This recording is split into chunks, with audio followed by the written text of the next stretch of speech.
Merhabalar, kanalıma ve mutfağıma hoş geldiniz. Bugün sizlere erik pestili tarifini paylaşmak istiyorum. Nefis bir lezzet oluyor. Sizler de evinizde kolayca hazırlayabilirsiniz. İstediğiniz meyveyle hazırlayabilirsiniz. Şeftali, kayısı, erik, hangi meyveyi istiyorsanız bu tarifle hazırlayabilirsiniz. Yeni tariflerimden haberdar olabilmek için kanalıma abone olup zili tıklayıp bildirimleri açmayı unutmayınız.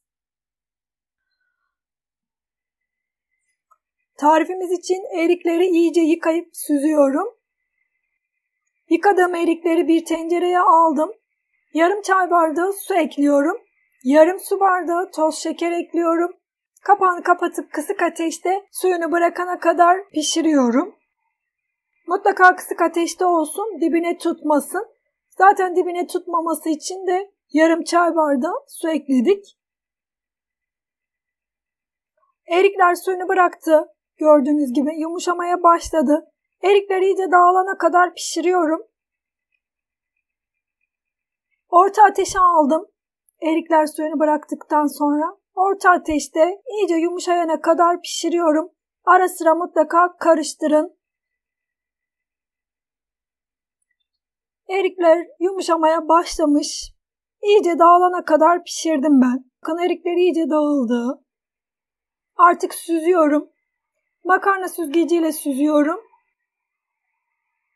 Süzgeci aldım. Sıcak sıcak süzün. Sıcakken daha kolay süzülecektir. Kaşıkla karıştırarak süzüyorum. Sıcak olduğu için kaşık kullanıyorum ama soğuduktan sonra elimle yapacağım. Çünkü elinizde daha kolay bir şekilde süzgeçten geçirebilirsiniz. İyice çekirdekleri ve kabukları kalana kadar posasını çıkarttım. Eriklerin suyunu daha kolay süzebilmek için başka bir tencereye almıştım. Daha sonra posasını çıkardım ve ikisini şimdi birleştirdim.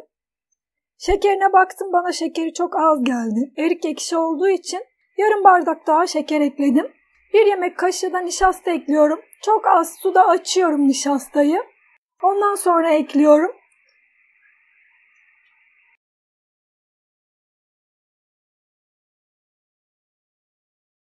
Biraz erikten aldım, karıştırdım ve karıştıra nişastayı ekledim. Mutlaka suyla açın ki nişasta topak topak olmasın içinde.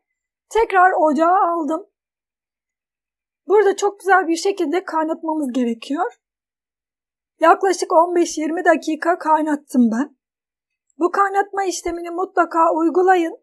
Bu pestinizin küflenmesini önleyecek. Pestinizi koruyacaktır. Ara sıra mutlaka karıştırın ki dibine tutmasın. Dökeceğim tepsileri ayarlıyorum. Yağlı kağıt üzerinden çok kolay çıktığı için tepsilere yağlı kağıt yerleştirdim. 20 dakika kaynattım pestili. Tepsinin üzerine döküyorum. Tepsiye yayıyorum. Çok kalın dökmüyorum. Çok incecik de yapmadım. Ayarlıyorum. Ortası biraz böyle kalınca olmuştu. Kenarları biraz ince. Bunu kaşıkla düzeltiyorum.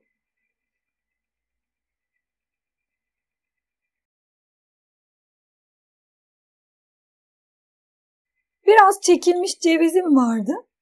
Yarısına ceviz serpiyorum. Cevizleri şöyle bir karıştırıyorum. İçine girmesini istiyorum çünkü.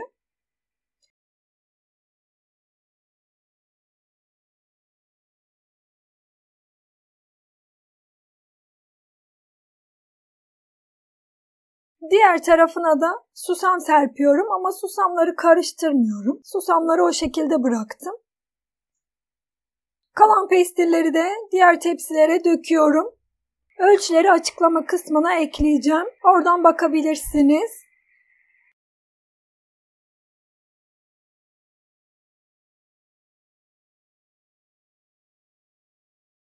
Son tepsiyi de döktüm. Ben tepsileri balkonda kurutuyorum. Bunları sade bıraktım. Dediğim gibi kaşıkla üzerini düzeltin. İnce olan yerleri, kalın olan yerlerini ayarlayın. Bir tarafı ince, bir tarafı kalın olmasın. Üzerini düzeltin güzelce. Daha sonra da kurutmaya bırakıyorum. Ben balkonumda kuruttum. Sandalye üzerine koydum. Mutlaka güneş gören bir yer olsun. Pestiller kurudu. 3 günde benim pestillerim kurudu. Balkonda güneş gören yerde kuruttum. Şöyle kenarından kaldırıp bakabilirsiniz kuruyup kurumadığına. Eğer kenarından kaldırdığınızda böyle kalkıyorsa kurumuş demektir. Artık kesiyorum. Sizlere birkaç tane sarma şekli göstereceğim. Öncesinde kesiyorum. Yağlı kağıttan çıkartmadan kesiyorum. Bu şekilde daha kolay çıkıyor. Böyle 2-3 parmak genişliğinde kesiyorum.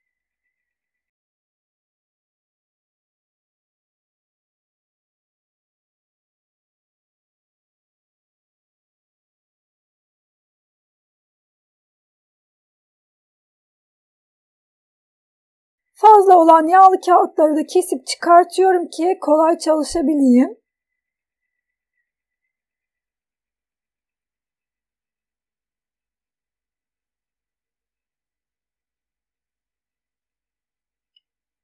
Hepsini kestim. Yağlı kağıttan çıkartıyorum bakın. Kenarında kalan kağıtları da alıyorum. Kenarında kağıt kalıp kalmadığını kontrol edin. Kağıtlarından çıkartın. Sarıyorum. Bu cevizli olan. Cevizli hazırlamıştım. Çok kalın olmasını istemediğim için 2'ye bölüp sarıyorum.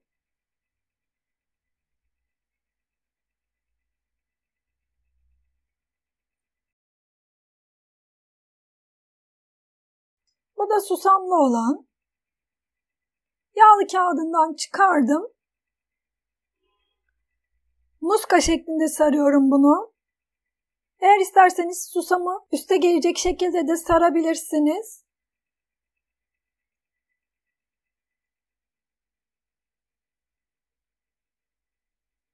Rulo şeklinde ve muska şeklinde sardım. Dediğim gibi istediğiniz gibi sarabilirsiniz. Bir tane tepsiyi de üçgen kesip o şekilde saracağım. Küçük üçgenler kesiyorum.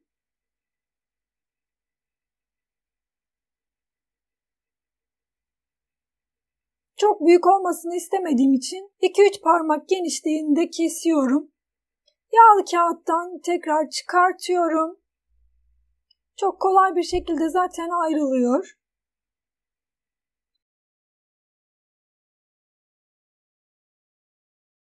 Ve videoda görüldüğü gibi sarıyorum. İsterseniz bu şekilde de hazırlayabilirsiniz.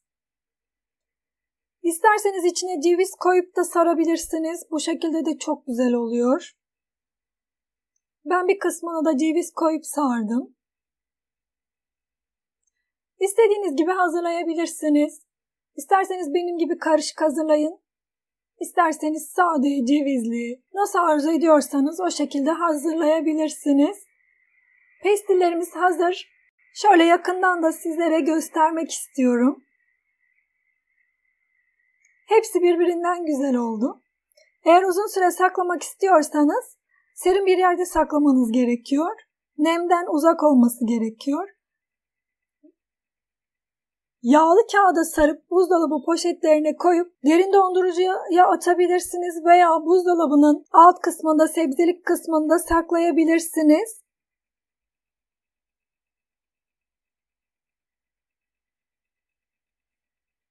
Yazdan bol bol hazırlayıp kışında istediğiniz zaman çıkartıp yiyebilirsiniz. Nefis bir lezzet oluyor. Deneyeceklere şimdiden kolay gelsin. Herkese afiyet olsun. İzlediğiniz için teşekkürler. Bir sonraki tarifimde görüşmek üzere. Hoşça kalın.